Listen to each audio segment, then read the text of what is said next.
Հարգելի հայրենակիցներ, իսկապես շատ լավ առիթ է, որ ի վերջո ազգային ժողովի ամբիոնից գաղափարական նաև վեճ գնա, եւ այդ վեճը իսկապես հանրությանը ճշմարտությունը բացահայտելուն ուղղված նպատակ ունի։ Եվ այս վեճի մեջ է, որ մենք պետք է կարողանանք ի վերջո բացահայտել, թե Հայաստանի գործող իշխանությունը որքան մանիպուլյացիաներ, ինչ խորությամբ կեղծիքներ եւ ստեր է տարածում եւ ինչպես է որ իր հայտարարած նպատակները ոչ մի առնչություն չունեն այն գործողությունների եւ արդյունքների հետ, որ այսօր մենք արձանագրել ենք։ Նաեւ պարզվեց այս քննարկումների ընթացքում, որ ոչ միայն պարոն Հակոբ Հակոբյանը չգիտի Դաշնակցության գաղափարախոսությունը, նպատակները, ինչը իմ համար գոնե զարմանալի էր, բայց զարմանալի չէր, որ ԿՊԵ-ականների մեծամասնությունը, ովքեր նաև ելույթ են ունենում, իրենք էլ չեն տիրապետում։ Իրենք ասում են, որ Դաշնակցությունը գործում է ընդդեմ Հայաստանի պետականության։ Մեր ծրագրի կետերից մեկը Դաշնակցությունը նպատակադրում է Հայաստանի պետականության հզորացում, ժողովրդավարության եւ իրավական պետության նվիրագործում, ժողովրդի բարօրության ապահովում եւ սոցիալական արդարության հաստատում։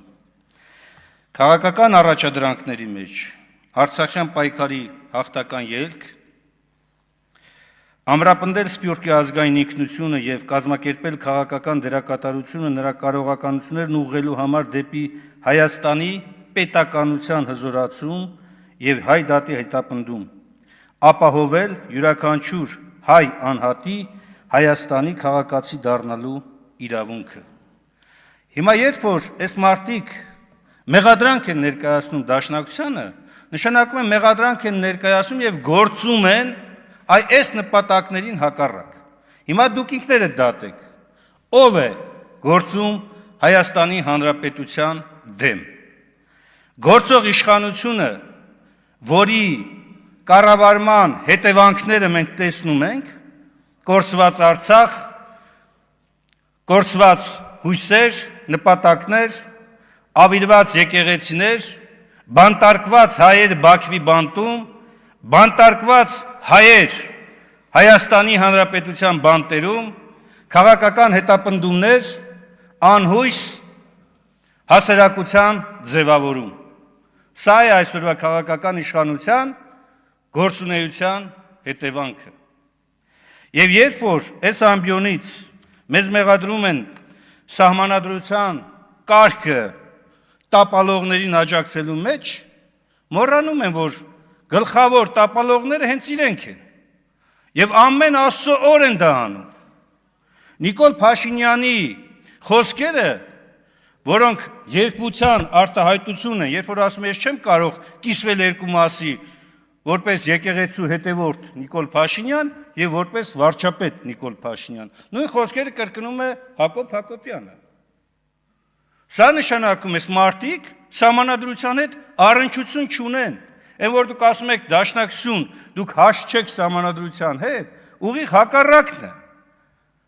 Հենց Դաշնակցությունն է սահմանադրության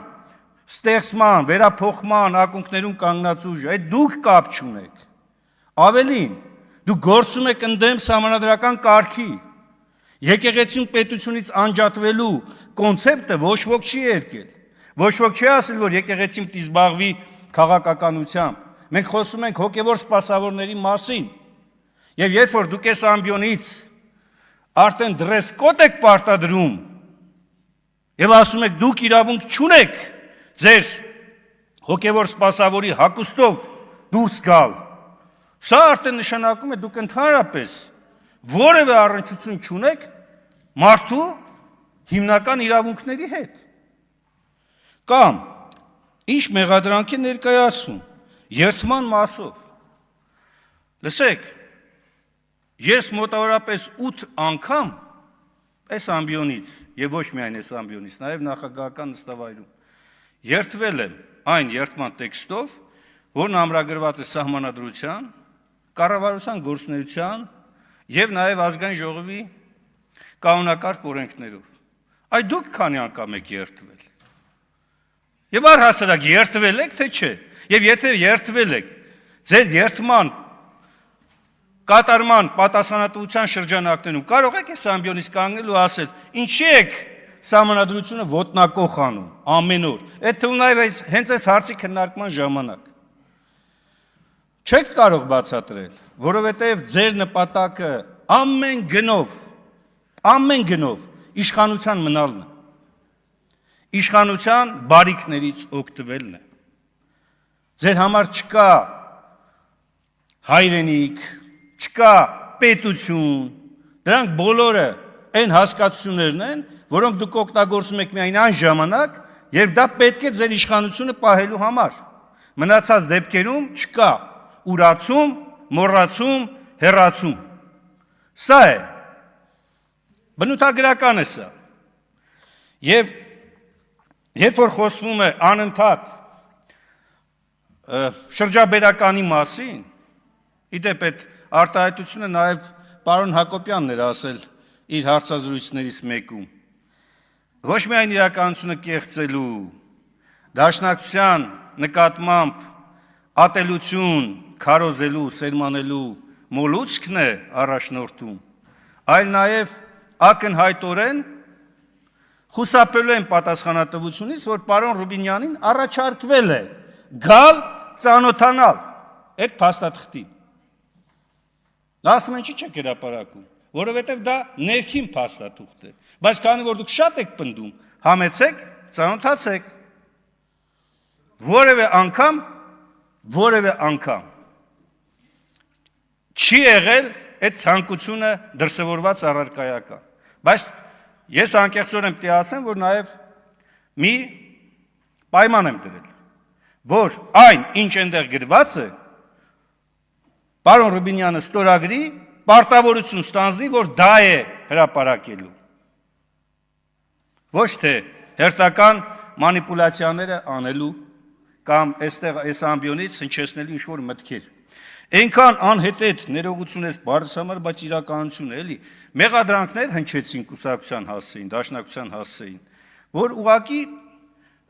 վերագրում է միայն մի բանի։ Այո, ձեր մոտ նախընտրական քաստինգ է եւ անհրաժեշտ է, որպեսզի ԿՊ-յա մերձ շրջանակները եւ ոնց է կոչվում պատվիրակները լսեն թե այս ամբիոնից իշքան ուժգին կհայոյեն դաշնակցությանը, որպեսզի գան ձեզ քվեարկեն։ Հանգիստ եղեք, անհավասար պայմաններ մի ստեղծեք։ Դուք այս ամբիոնից երբ որ խոսում եք, հայոյում եք, բայց այն մյուս ԿՊ-ականները, որոնք որ չունեն այս ամբիոնը, ասում եք Facebook-ով կարան հայոյեն։ Այ էդ եք, իրականում էդ եք։ Վերջում ուզում եմ անդրադառնալ այս երկու օրը անդադ այն թեմային, թե մի անձնավորություն իր երեխային ինչ-որ բան է սովորեցնում, ես տեսա այդ վիդեոն, ոչ միայն դատապարտելի է, այլ նաև քրեորեն պատժելի է։ Բայց երբ որ դուք դա վերագրում եք դաշնակցականին, որովհետև ձեր էության մեջ մտած է միայն դաշնակցականն է դա ասում։ Մոռանում եք, որ հայ մարդը իր էությամբ, իր ինքնությամբ պարտադիր չէ, որ լինի միայն դաշնակցական կուսակցության անդամ։ Եվ երբ որ դուք ասում եք այլ մարդուն, ես ակնհայտորեն խոսում եի թշնամու, այն թշնամուն, որը որ ցեղասպանել է իմ ազգի ներկայացուցչին, իմ հայրենակցին, դրա նկատմամբ պատիժը իմ համար ընդունելի է, ոչ երեխայի իհարկե միջոցով։ Բայց երբ որ դուք սա եք հերքում, դուք նաև պատրաստ եք այս ամբիոնից ուրանալ Սողոմոն Թելերյանին, ուրանալ Արամ Երկանյանին եւ այն բոլոր վրիժառուներին, ովքեր կարողացել են հայ մարդու արժանապատվությունը, ընդ որում դատական ակտերի հիման վրա, հայ մարդու արժանապատվությունը պահել։ Սա դուք եք։ Դուք պատրաստ եք այսօր հույս վաճառել հայ մարդուն, չունենալով դրա համար իրական հիմքեր, խոսել կեղծ խաղաղության մասին եւ ամենևին չերաշխավորել դա։ Խաղաղություն իրականուզողը հենց դաշնակցական տեսակն է, որն ուզում է, բայց այդ խաղաղությունը լինի արժանապատիվ, երաշխավորված եւ մշտական, այլ ոչ թե իշխանությունը պահելու համար գեղեցիկ խոսքերի փաթեթավորում։